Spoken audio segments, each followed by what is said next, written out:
Habari za jioni ndugu mpenzi msikilizaji wa Ajila Update. Kama unavyofahamu ya kwamba tunaendelea kupokea maoni kutoka kwa ndugu zetu mbalimbali ambao wanahitaji kuelewa kwa kina juu ya jambo fulani.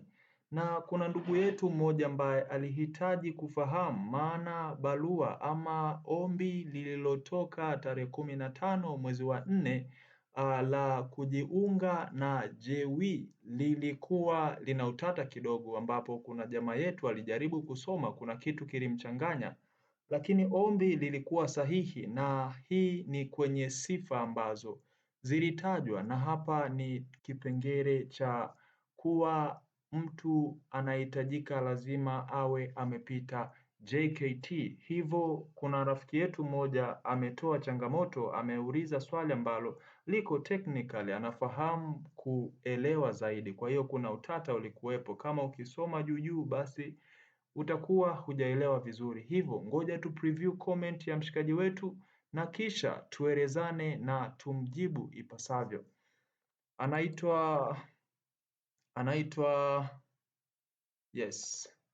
Anaitwa Peter. Anauliza ya kwamba kuna sehemu sikuelewa pale kwenye vigezo walisema awe amepita JKT, lakini kwenye viambatanisho vya kutuma pamoja na barua walisema nakala ya cheti cha JKT kwa waombaji waliomaliza mkataba. Vipi hapo? Mimi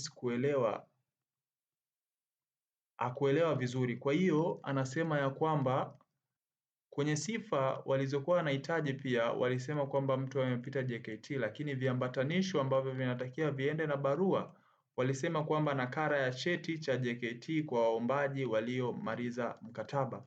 Sasa ngoja tu recall back, tuangalie tangazo jenyewe na tulisome kwa ufasaha zaidi, tuondoe mgogoro huu.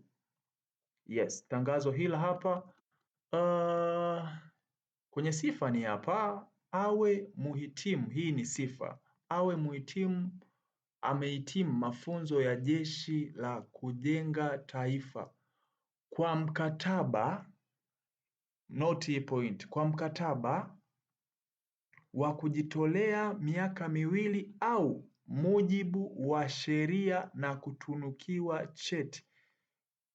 Sasa ndugu yangu, hili neno kwa mkataba limebeba hizi zote, kwamba kwa mkataba wa kujitolea miaka 2 au mujibu wa sheria. Na tunafahamu ya kwamba kwenda jeshi JKT unaweza enda kwa njia ya kujitolea au njia ya mujibu, lakini hili neno mkataba linawajumlisha wote.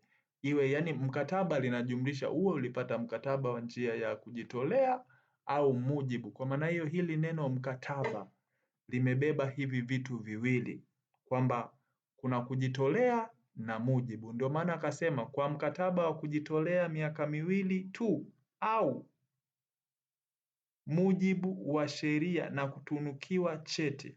Na hii hapa kutunukiwa cheti ipo huku jumla. Kwa hiyo ndugu yangu Peter, nadhani nimekujibu. Pia ukija kwenye nakala hapa akasema nakala ya cheti cha JKT kwa waombaji waliomaliza mkataba. Kwa hiyo waombaji waliomaliza mkataba aidha kwa kujitolea au kwa mujibu wa sheria.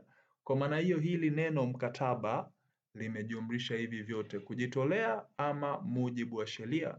Ndivyo tangazo lilikuwa linamaanisha hivyo.